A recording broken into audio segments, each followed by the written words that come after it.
It was in 1993. I was about 21 years old. Wow. And the military had 21. Yes. The military had just annulled the June 12th election, Babangida, and we started protesting immediately. But while the protest was going on, we had concerns about whether Abiola was strong enough to fight the battle that we were ready for, battle of our lives.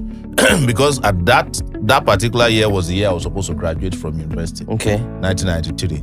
So one day, we drove directly to his house in the student union bus and walked into his parlor. We asked that we should be allowed to see him. So we broke all the protocols, entered his parlor, and you know Abiola now, big man, big gates. And when we walked in, he said, who are these people? And I stepped forward and said, student union leader, I know you. Good job. I said, before you say any other thing, are you ready for this battle? Are you ready to die for Nigerians? He said, yes. And I said, secondly, because as we walked into the room, there were all these politicians sitting around, all of them clutching their bag because they don't share money, give them. Coming to collect money. And Abiola had a big duffel bag of cash beside him.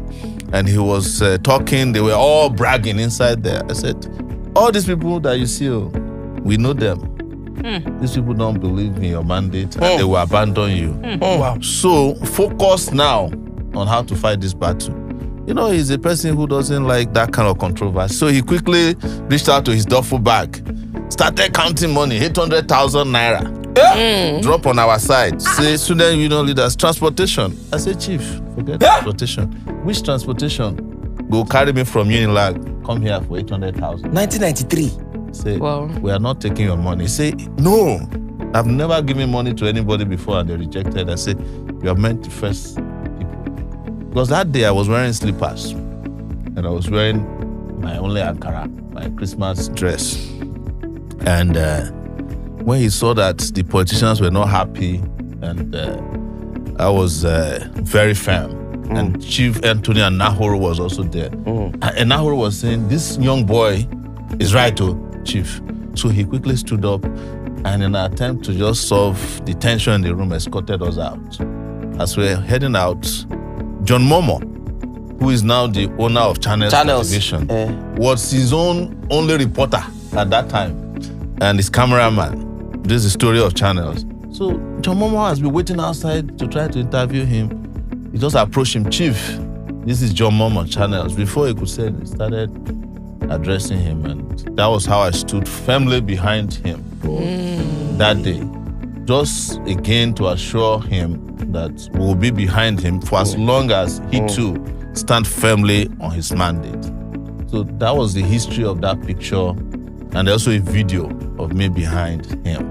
And you could see that I was looking very angry, but very firm. And turns out it was the first and the last time I met him. Wow. In person.